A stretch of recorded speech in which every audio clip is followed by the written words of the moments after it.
Oh, boy. You know what I heard today? That they just got a date for you to do Saturday Night Live, to host it? Apparently. Are you gonna do that? Yeah, why not? Have you ever done comedy? Yeah, I used to do stand-up. Stop, Steven, stop. It's a joke. You're That's too my serious. first attempt at comedy right there, and I failed, so maybe I better not do the show. No, I think you'll be fine, because you usually do anything you set your mind to, but you're just so intense. I can't see you with the church lady in a dojo. Well, I told them that they're gonna have to, like, come up with some real intense for me, you know? Yeah. Can you say on TV? Anyway, but you know what?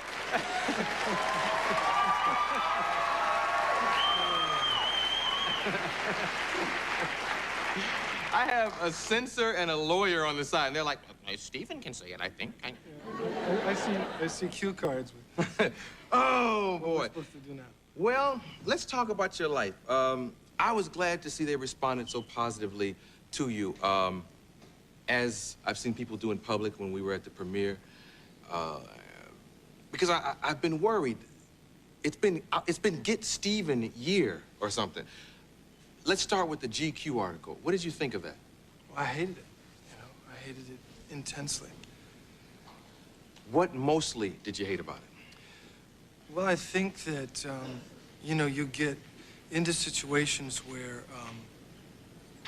people who are trying to, like, make a shot somehow, take a shot to, like, get somewhere, you know, at our expense, do that all the time. They've done it to you. They've done it to every star I know. And all I can say is, you know, this guy is like a 5'2" fat little, you know, male. And you know, that's, yeah. You know, that's his shot at me. That's how he can beat me up, you know? And, you know, he misquoted all my friends, and he was out to crucify me, and he did. But all I can say, you know, to that magazine is that if they keep doing that to stars, eventually they'll have male models on their cover because all of us are getting tired of it, you know? Yeah, they call the article Black Belt White Lies. Yeah, I resent that, you know? Why? Because, I mean, you know, I don't understand why this person would say something like that. You know, he misrepresented himself to all of us. You know, when we had a talk earlier, you've had the same thing happen. Absolutely. I'm your fan, man. I love you, man. I want to do this good piece, and, you know, I want to know what I lied about, you know? See, I don't mind journalists saying things about me because they will. I don't mind that either. I just would like them to tell the truth, Exactly. you know? And tell me about the things that he said. What white lies did he tell? Well, first of all, you know, all of the people that he quoted, from Jerry Orbach to you know, everybody else in the article, they're friends of mine who have a lot of really nice things to say about me, who like me a lot. And they were all really livid that they were misquoted. And, you know, it's very, very simple. To put it, you know, the way I would, or I would like to now, we're all in a situation now where we have to get up there and climb that ladder to do the best we can to get the control that we want to do good films. And everybody says it comes with the territory, you know? People are going to take shots at me, and they're going to take shots at you. And, you know, sometimes we take them back, and sometimes we don't. I'm just trying to let it roll off my back now and do the best I can to mind my own business and make good movies, you know? Yeah, I know how you are about Kelly LeBrock, his wife.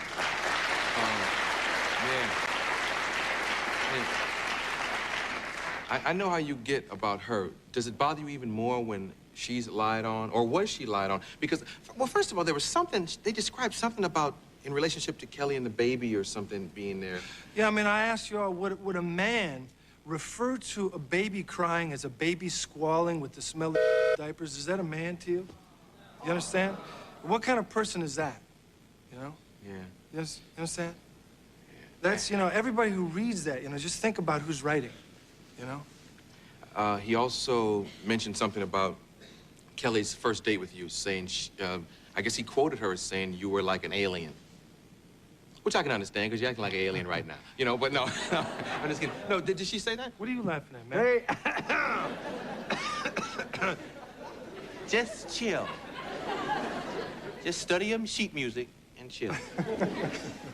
No, did she say that or anything like that? Well, what she said to me is similar to what everyone else that was quoted, and that is that he took everything that she said out of context, and that it's really hard to tell anymore because it isn't the way she said it. You know? Yeah. Kelly tried to say things, obviously, about me that were endearing and flattering. And in reality, when you have somebody that's out from Jump Street to crucify you, you know, they're going to do it no matter what. And that's what I say to all my friends that are hurt and concerned about this. And that is that I would rather not do any more interviews, just like you and just like all the rest of us. We're all getting sick of it, you know? And then the fans really end up losing because they don't want to, if they see my picture on the cover of a magazine because they love me, they don't want to pick it up and read that garbage about me. And all these magazines think, well, listen, man, if we write all this dirty garbage about somebody, it sells magazines. I disagree.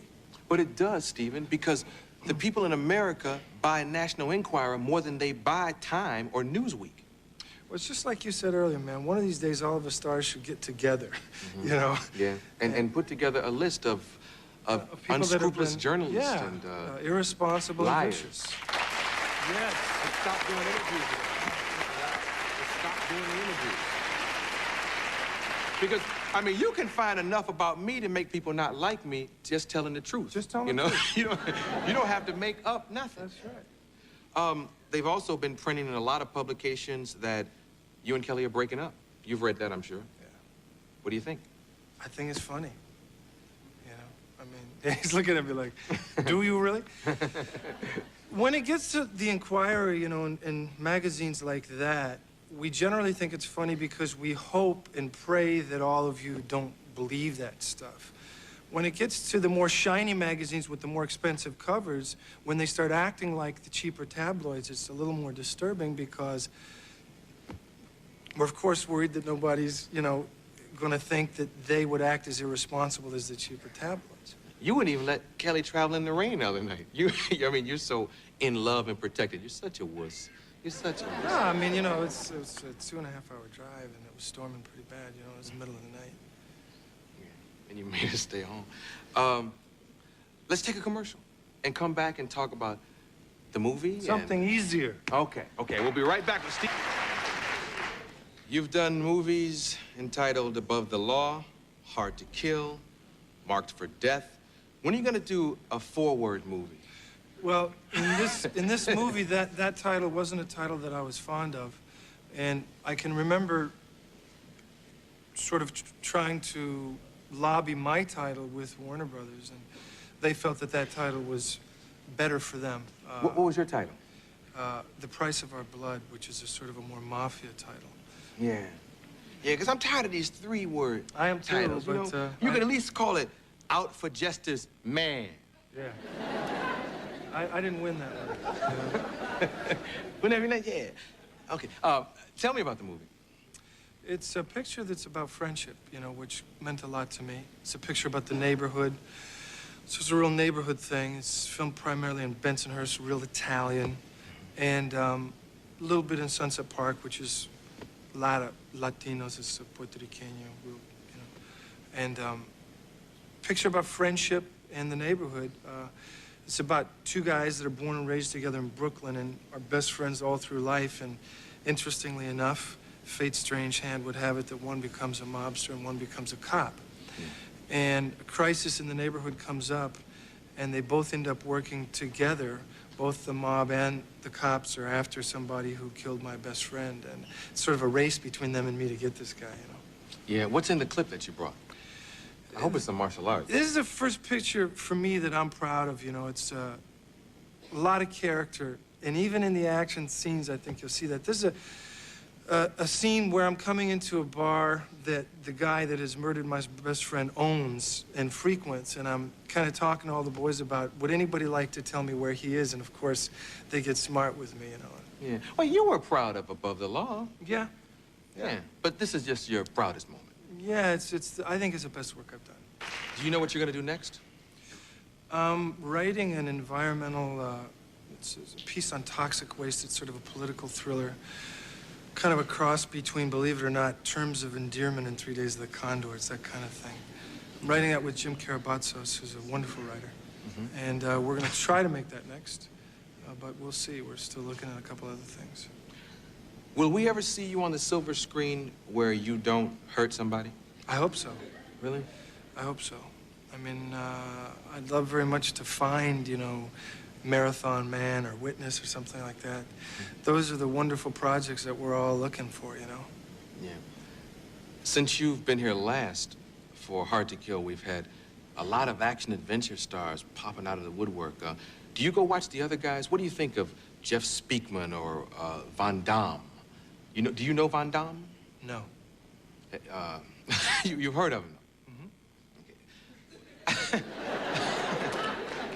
Let's start with him, Steven. What do you think of his work? As a martial artist first. Can I change the subject? Well, I mean, because, like, you guys go back to the martial arts world before you were movie stars, right? I mean, he was like a champion somewhere, and, right? I mean, you... Well, I mean, I just promised all my mentors that I was going to be a good boy. I think that that's a matter of opinion, that he was a champion anywhere, you know.